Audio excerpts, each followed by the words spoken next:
asking the bigger question of who am I? Who am I really? My answer is I am God's child.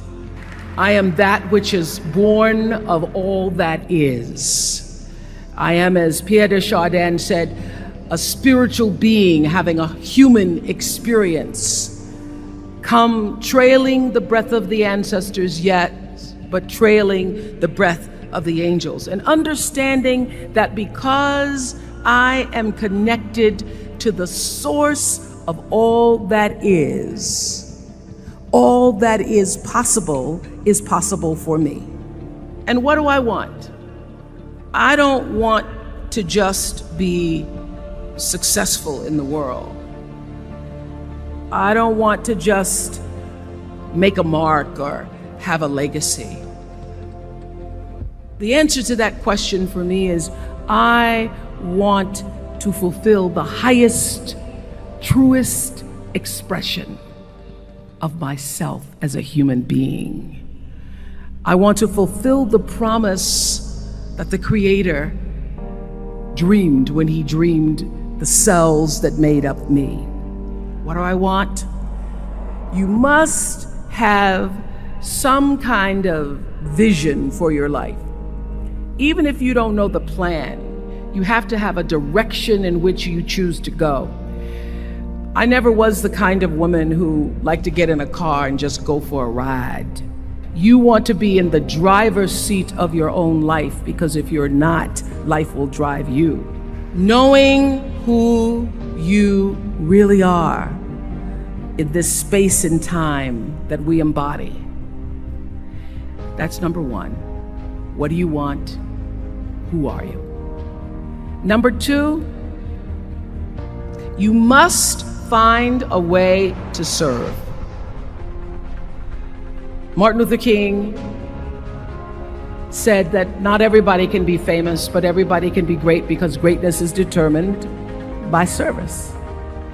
Now, we live in a world where everybody wants to be famous and where we admire people for just being famous. We think being known brings us value. The truth is, all of that will fade in time. Service and the significance that you bring to your service is that which is lasting. So to be able to, whatever your occupation or job or talent or gift is, our honorees today getting doctorate degrees, to apparently opposite fields, HIV and AIDS and the spoken word.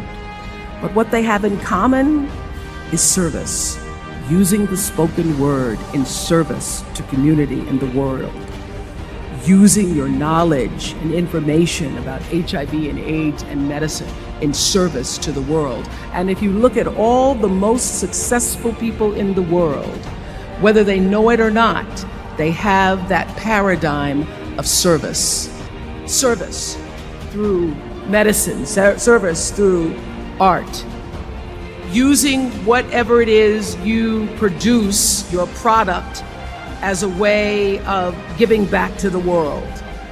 When you shift the paradigm of whatever it is you choose to do to service, and you bring significance to that, success will, I promise you, follow you. Be excellent.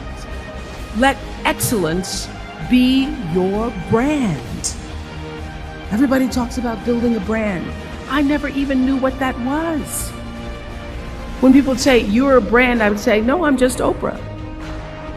What I recognize now is that my choice to, in every way, in every example, in every experience, to do the right thing and the excellent thing is what has created the brand.